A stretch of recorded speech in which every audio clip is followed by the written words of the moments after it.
Over the span of 30 years, the world underwent drastic changes. People began awakening superhuman powers, but at the same time, those powers drove them insane. They turned on each other, killing and absorbing the abilities of other creatures.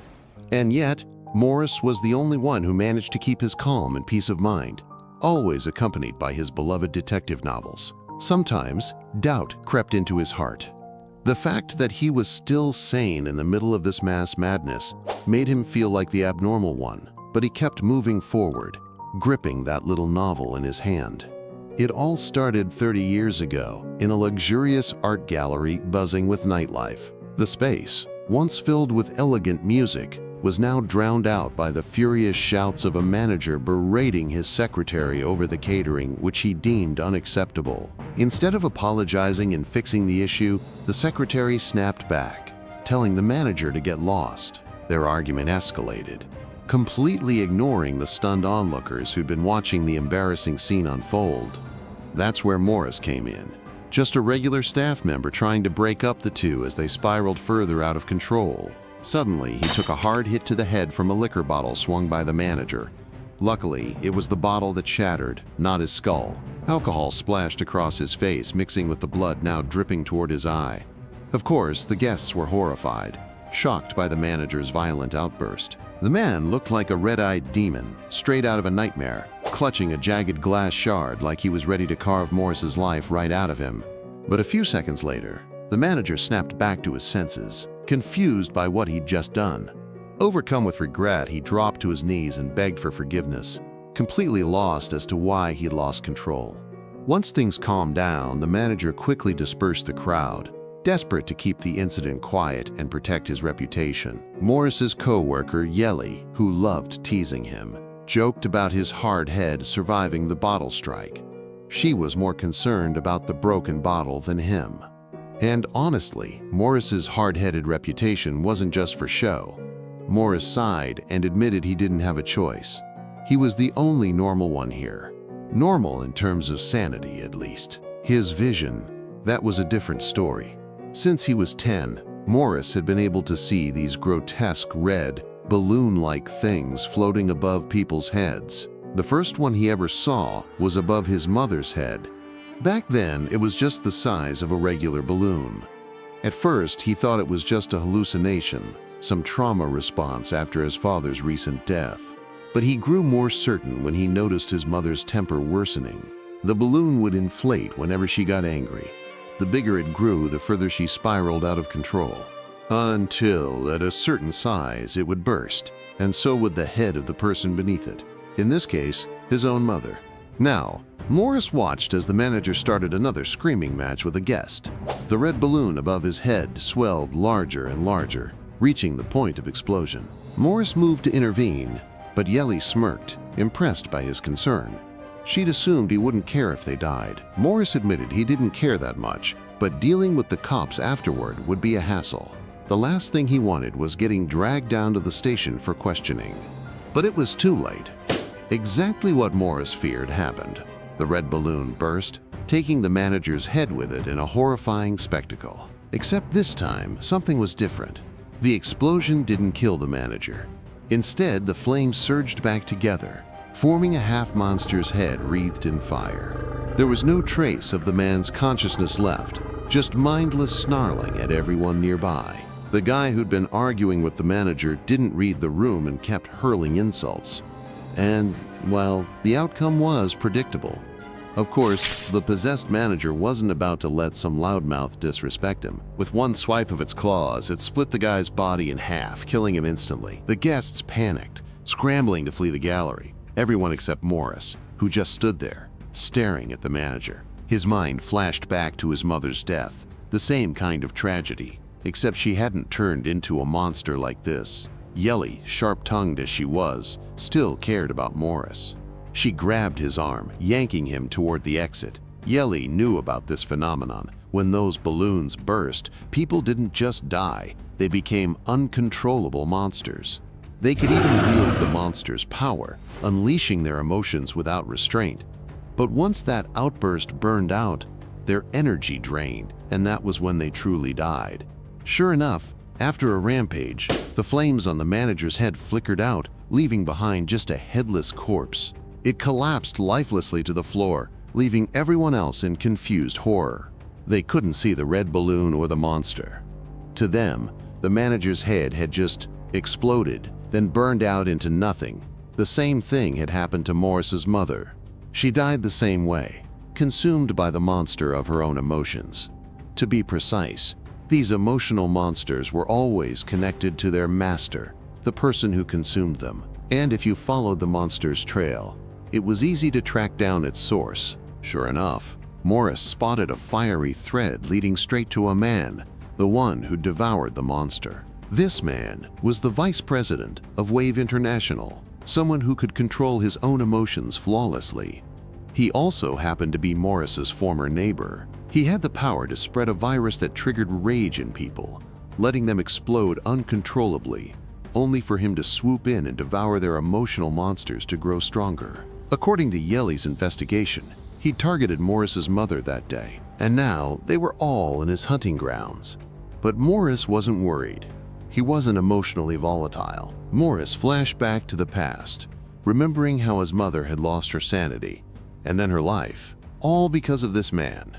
Morris turned to leave without a word, which made Yeli wonder if he had zero intention of seeking revenge. His answer caught her off guard. That man killed without blinking. Morris wasn't about to throw his life away over assumptions. Yeli warned him. Ironically, he might be the most emotionally damaged person here. Morris was baffled by her baseless claim, pressed her to explain. Yeli told him to look at his own balloon. Morris's emotional balloon wasn't red. It was black, massive, with eerie purple swirls, like some monstrous cocoon. Suddenly, the man approached Morris, greeting him like an old friend, happy to see how much he'd grown. Whether he meant Morris or the balloon, though, was unclear. Morris pretended not to recognize him and tried to leave, but the man wasn't stupid. He blocked his path. Without warning, the man kicked Morris square in the stomach, demanding he get angry. He was trying to provoke him. No matter how hard the man hit him, Morris wouldn't snap. The man guessed it was because Morris didn't care about himself, so he snapped his fingers, ready to do something much worse. He unleashed his power, setting Morris's co-workers on fire. Their bodies erupted in flames, screams tearing through the air as they burned alive. The man was certain this would break Morris. How could he stay calm watching his friends die? Morris remembered his first day at work, how warmly his co-workers had welcomed him. No bullying, no hostility. Some even invited him to lunch. They'd become like a second family. And now, they were gone, reduced to ashes, because of him, like they'd never existed. The man kept taunting him. He knew Morris was furious. He could see the black balloon swelling. I admit it, Morris thought. I'm not as calm as I seem. Every time someone took their anger out on him, he wanted to tear them apart, but he never did. Not out of fear, not even patience. It was because he understood. Rage was born from helplessness. People always regretted it later, drowning in guilt once the storm passed. His mother was proof. He still remembered her tearful apologies after her outbursts. He knew losing control always ended in regret. So he chained himself to rationality. But after what this man did to his friends, did rationality even matter anymore? Another part of Morris wanted to unleash everything, to erase this man in vengeance for his mother and co-workers. Yet no matter how furious he got, he didn't transform. He didn't understand why. Yeli warned him. If he transformed now, he'd be killed. Morris almost laughed. So if he didn't transform, this man would just let him walk away? Yeli fell silent, realizing how dumb that sounded. After a pause, she sighed. She had to tell him the truth. She admitted Morris couldn't transform right now. His condition made it impossible. Morris demanded an explanation, but before she could continue, the man frowned, watching Morris talk to himself. He assumed it was Morris struggling to contain his rage. Hearing that, Morris froze. Has everyone always seen him talking to no one? If so, could they not see Yeli? Who or what was she? He stared at her, waiting for an answer. She didn't move. His suspicion hardened. Realizing she'd been caught, Yelly shifted, her true form revealing itself. She hadn't expected Morris to figure it out so fast. She praised his sharp mind, promising no more games. The ordinary office worker Yelly was gone. In her place stood a stunning woman, one only he could see. No wonder his co-workers pitied him for talking to himself. The man lunged, attacking with hellfire. Certain Morris would burn to nothing, but his shock was palpable when the flames did nothing. He scanned Morris, then saw it. Something horrifying looming behind him. A half-corporeal ancient deity, a black orb for a head, 4 arms bound in chains wreathed in blue fire. Morris's emotional monster, rationality. The guy was totally baffled. He'd never seen an emotional monster like this before. Meanwhile, Morris was just as confused. He didn't even think he had emotions. Maybe rationality counted as one. That was his best guess. But something still felt off to him. If he'd been infected for a while, why could he only see his emotional monster now? He had a hunch this was all connected to Yelly somehow. Problem was, he still had no clue who or what she really was. Yelly sensed the huge question burning in Morris's mind. She got why he was lost, but for now, all she could say was that rationality was a type of emotion, just a really special one. See, rationality could hold back all other emotions, even the rage that guy over there was drowning in. Speaking of which, the guy was starting to panic. Morris's emotional monster wasn't even attached to his body, which meant he wasn't a slave to his emotions. Instead, he was something way scarier, someone who could control his monster. That just pissed the rage-fueled guy off even more. He unleashed his own emotional monster to attack Morris again, but the attack phased right through Morris's monster, like it was nothing, like swiping at empty air. Yeah, the guy was stunned, and honestly, so was Morris. Neither had a clue what just happened. Yelly explained it was because Morris hadn't learned to control his monster yet, so its true form couldn't fully manifest in the real world. Right now, it was just a projection, a shadow of what it could be. Of course, the guy caught on fast, and he wasn't about to waste this chance. He went straight for another attack. His monster, a massive fireball with a human face, surged toward Morris, jaws wide open to swallow him whole. Morris didn't even flinch. The monster clamped down on his head. The guy was thrilled. Finally, his plan was working, until it very much wasn't. The monster couldn't chew through Morris. His head just stuck in its teeth. No blood, no screaming, nothing. Yelly had expected this. Morris had spent years bottling up anger. His resistance to rage was through the roof. To him, that monster's attack barely tickled. Feeling mocked, the guy snarled and ordered his monster to drag Morris instead. Yelly nudged Morris to borrow power from his own emotional monster. Then, a burst of blue flame shattered the guy's monster into pieces. Morris had tapped into his emotional monster power. 2 of his fingers had morphed into monster claws. That was more than enough to wreck anything in his path. Seeing the fight was hopeless, the guy bolted to save his own skin. But Morris wasn't letting him go this time. One powerful leap, and he was already chasing the guy down. The guy kept firing off weak flame attacks as he ran, desperate to slow Morris. Yelly clarified that the emotional monsters Morris killed weren't gone. They just vanished temporarily. So the guy could still use their power, but it was a fraction of what it had been. Morris chased him out of the room, the bright moonlight overhead bearing witness to their showdown. And that showdown happened on a luxury yacht cruising the open ocean. And not just any yacht, the Emperor of the Sea, a world-class ship sailing off the coast of Donghai City. Yelly warned Morris how dangerous it'd be to kill the guy here. This yacht was controlled by someone else's emotional monster. To keep that monster fed, certain transactions happened on board, and hunting regular people was its favorite snack. The worst part is that guy was a VIP here. Killing him would piss off the ship's owner. And right now, Morris was way out of their league, like ant versus giant levels. In other words, if Morris let him escape now, revenge would be off the table forever. Meanwhile, in the VIP room of the cruise ship, a few people were gathered around a creepy, half-human statue placed right in the middle of their table. They thought the statue was one of the finest pieces of art. But in reality, it had a horrifying backstory. It was made from the actual body of a woman who happened to be a prime minister's daughter. A man named Victor, the owner of the statue, wanted to give it to the cruise ship's owner as a thank you for the facilities and cooperation during the voyage. Captain Liu, the ship's owner, thanked Victor for the gift, impressed by his boldness in collecting something so macabre. They kept chatting casually until suddenly a servant approached them. The servant, one of Captain Liu's subordinates, reported the chaos caused by Morris and another guy, and how that guy's life was now in danger because Morris was beating him to a pulp. One woman spoke up, saying they should just let the guy die since he was nothing but a useless troublemaker. She even wondered how he'd qualified for the hunt on the ship in the first place. After a moment of thought, Captain Liu decided to save the guy, just to give him a chance, and then kill Morris if he turned out to be a nobody. Meanwhile, Morris was seen slamming his fists into the guy's face, hitting him hard while the guy couldn't fight back at all. After knocking him to the ground, Morris choked him, ready to finish him off. In his eyes, the guy didn't deserve mercy for all the things he'd done. Feeling death closing in, the guy suddenly confessed that he knew the real culprit behind his mother's murder. Morris didn't stop. He stabbed the guy's shoulder as a warning. Next time, he'd kill him if this turned out to be a lie.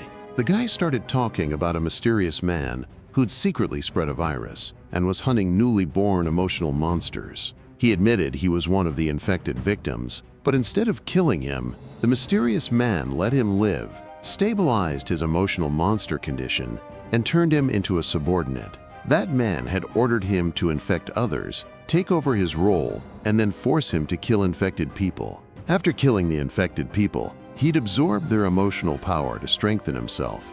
Morris demanded to know the mysterious man's identity and where he was hiding. The guy warned Morris not to mess with him if he wanted to stay alive. That man was powerful now, but with sheer terror in his eyes. The guy couldn't reveal his identity, fearing he'd be hunted down to hell itself. Done with the talk, Morris decided to kill him right then, sending him straight to hell to meet his victims. Out of nowhere, Captain Liu's subordinate arrived and uttered a bizarre, terrifying command, ordering Morris's heart to stop beating. It sounded ridiculous at first, but shockingly, it worked. Morris's heart suddenly stopped, freezing his entire body. He collapsed to the ground, freeing the guy from death's grip. The subordinate greeted the guy, apologizing for being late, and introduced himself, saying Captain Liu had ordered the rescue. The guy thanked him, then glared at Morris's motionless body, ready to stomp on it. But suddenly, Morris moved again. He was alive, slowly getting back up. The guy panicked and hid behind the subordinate like a coward. The subordinate was confused. His ability should have worked perfectly. This wasn't possible. Even Morris was baffled. He'd felt his heart stop, yet now he was alive like nothing happened.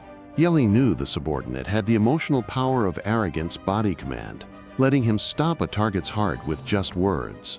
His emotional body rank was 2 levels higher than Morris's, so his power should have worked. Except Morris had a rational-type emotional body, which weakened the lethal effect. Even then, the enemy in front of Morris was way out of his league right now. Morris was suspicious of Captain Liu's subordinate, who was an emotional body, because he couldn't see the guy's emotional monster. Yelly guessed that the servant's monster was still in the mind realm, just like Morris's. Usually, Morris could see someone's emotional monster since those things lurked at the border between the real world and the mind realm.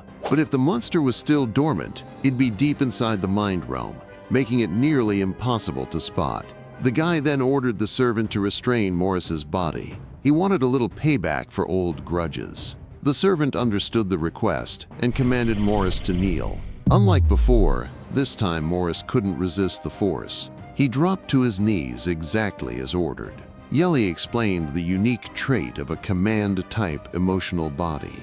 The less threatening the order sounded, the harder it was to resist. Seizing the moment, the guy stepped forward and slapped Morris across the face while he was helpless. Smugly, the guy trash-talked Morris's mom, some worthless ordinary human who'd ended up as his prey. He bragged about revealing the truth of the night she died. That night, Morris's mom had bought ingredients and cooked his favorite curry as an apology for losing control earlier. Sadly, her blood ended up splattering everywhere, even into the curry she'd made. And the truth was, She'd been picked as a test subject for his powers. His master had suggested targeting a neighbor, who just happened to be Morris's mom. At first, the guy had refused, remembering how kind she'd been, even bringing him food during his toughest times. But when he saw her lose control and hit him, he felt this weird, indescribable rush of happiness. It was the thrill of dominating someone's life, snatching away their happiness. So he decided to make her his meal. Morris, not wanting to hear another word, lunged at the guy in a rage. But before his attack landed, the servant took him down with another command: kneel and kowtow. His body obeyed helplessly. Next, the guy gave Morris an ultimatum: become his loyal dog or die on the spot. Of course, Morris refused. He stayed in the kowtow position, silent. Yelly walked over, curious about Morris's next move. Surprisingly, Morris shot back, asking her about her plans instead. Morris knew Yelly had a backup plan. She'd investigated everything about them, so he was ready to meet her terms, whatever they were. Yelly smiled and hugged him from behind, telling him not to resist and to just accept her power. Suddenly, a burst of blue aura exploded from Morris's body, sending the guy flying backward. They panicked, watching Morris's emotional power skyrocket out of nowhere. But for Morris, it was different. Anger, sadness, happiness, shock. He couldn't feel any of it. Then, fragments of old memories flooded his mind. Memories of playing games with his mom, laughing together. She helped him with homework he hated, teaching him how to draw. Even those exhausting trips to the market, carrying groceries for her. Back then, those were the happiest days of his life, until the day his dad died. Morris couldn't accept losing him forever, but his mom cheered him up, hiding her own grief deep inside. Then came the day she snapped, smashing everything in the house. Afterward, she apologized, full of regret, only for it all to end horribly. And it was all because of this guy, someone who enjoyed stealing people's happiness without remorse. Morris swore he'd never forgive him. Another power surge made Morris's pupils glow bright yellow. It was a sign. His power was active now. He could use Yelly's strength based on the rage-fueled balloon floating above his head. Yelly warned him to abandon rationality at the last moment. Only then could he grasp true power. Otherwise, he'd become a slave to his own rationality monster. The towering blue aura around Morris, which had once reached the sky, now faded completely, leaving eerie silence in its wake. The guy mocked him, thinking Morris's amazing power was just hot air leaking away. But the servant, sensing something off, scanned the area. When he looked up, his face went pale, his expression terrified. He realized Morris hadn't lost his power at all. They just couldn't perceive emotional power that immense. It was like standing in an ocean, unaware of the colossal monster watching them.